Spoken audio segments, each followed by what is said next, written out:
All right.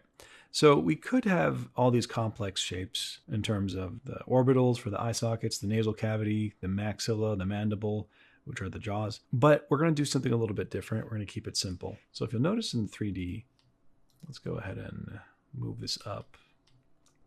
If we look underneath, this jaw shape makes a kind of horseshoe or a magnet shape, and it goes upward and meets just under the cheekbones there, right? It's not as wide as the cheekbones, but it's kind of in there, right? So what we're going to do is take that magnet shape and simplify it and then attach it to our egg shape. So let's take a look at that over here. You can clearly see that if you do a draw through line, we'll do just a dotted line here in this perspective, it's a curved magnet shape. But we're just going to make it solid, right? So we're not going to get into the details just yet of the actual complex forms, but for now, we're just going to keep this as a simple shape. So another way to look at that shape is if you have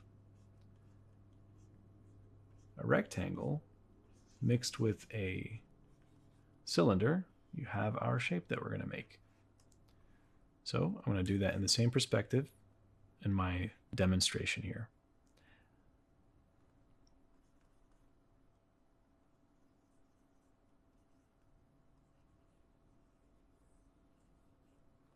At least close enough.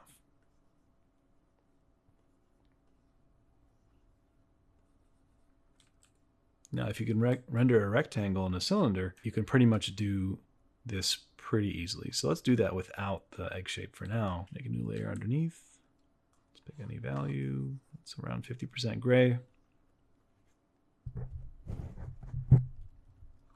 Let's fill that in.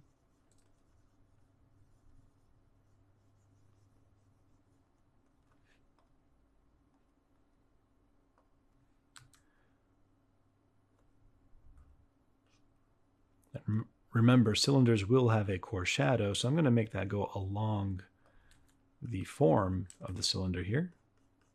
And just using the round brush to shade that in a little bit. And I'm going to actually grab a little bit of light value coming from the side here just to help indicate that form a little bit better. All right. I'm not going to render the top part because that part we're going to merge with the egg. So let's put the egg above it. And now all we have to do, just to start understanding the form a little bit better, is connect them. So this core shadow of the cylinder, we're going to take that up and just take it all the way up to that kind of cranial shape there. Now, if you can get really good at making this shape in 3D and render it, you'll have a much better understanding for painting heads and faces from any angle, any lighting scenario. So practice this a lot. All right, so this would pretty much be a extended core shadow. Let's bring up the cylinder of this.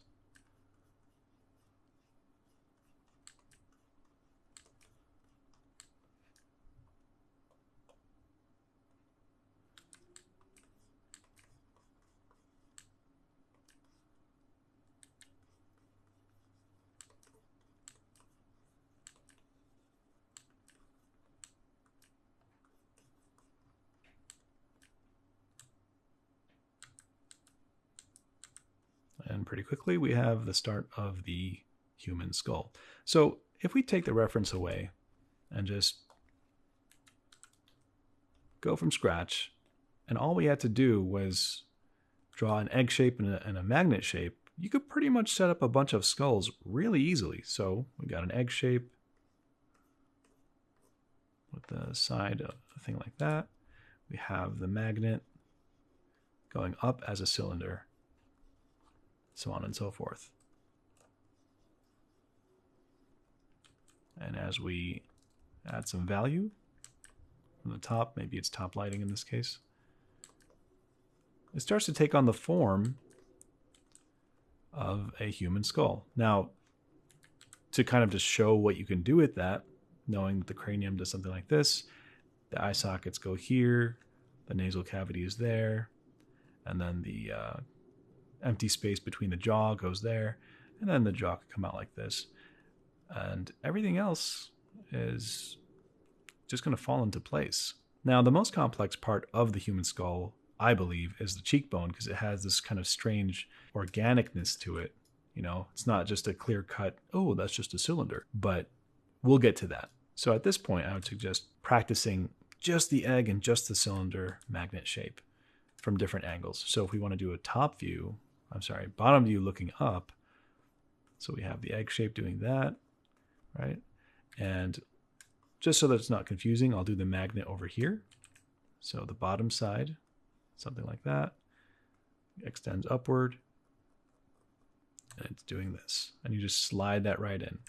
And now if we just shade that in real quick,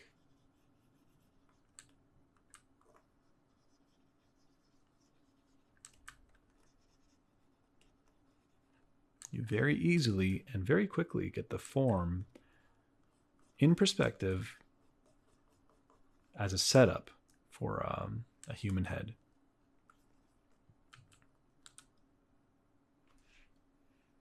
Now, in this case, as I mentioned earlier, the cheekbones will come out further from this angle especially, and we'll, of course, get to that. But just to give you an idea of what you can do with this, you know, that will just be a kind of easy setup for a human head.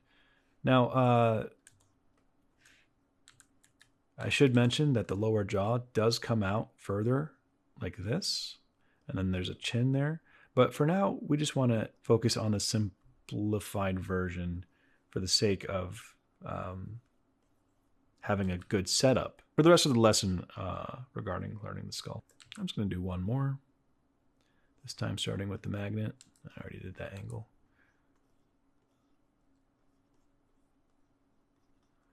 Okay, let's go ahead and put a egg shape across that center line.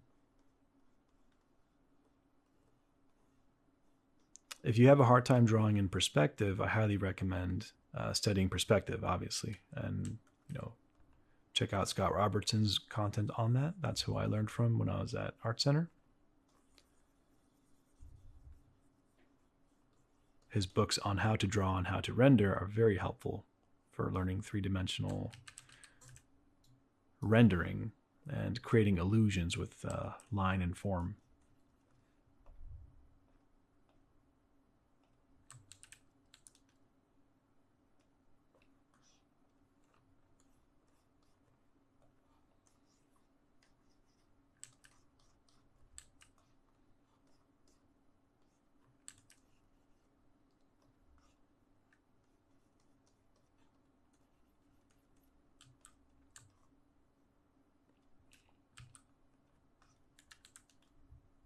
And just to have fun with this one real quick before we move on, if I do lay in a quick indication of the rest of the features,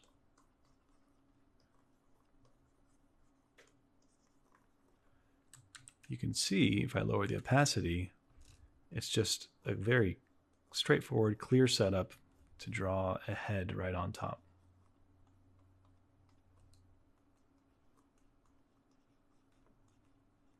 And it's really great for concepting. If you want to do a whole bunch of iterations of concept art for heads and characters, doing a bunch of these basic shapes, and you can change the sizes and proportions, and then coming back over them to sketch features, which we will cover in a later lesson, you can concept very quickly. Not that it's always about speed, but it is helpful. If you can do it slowly, you can do it quickly.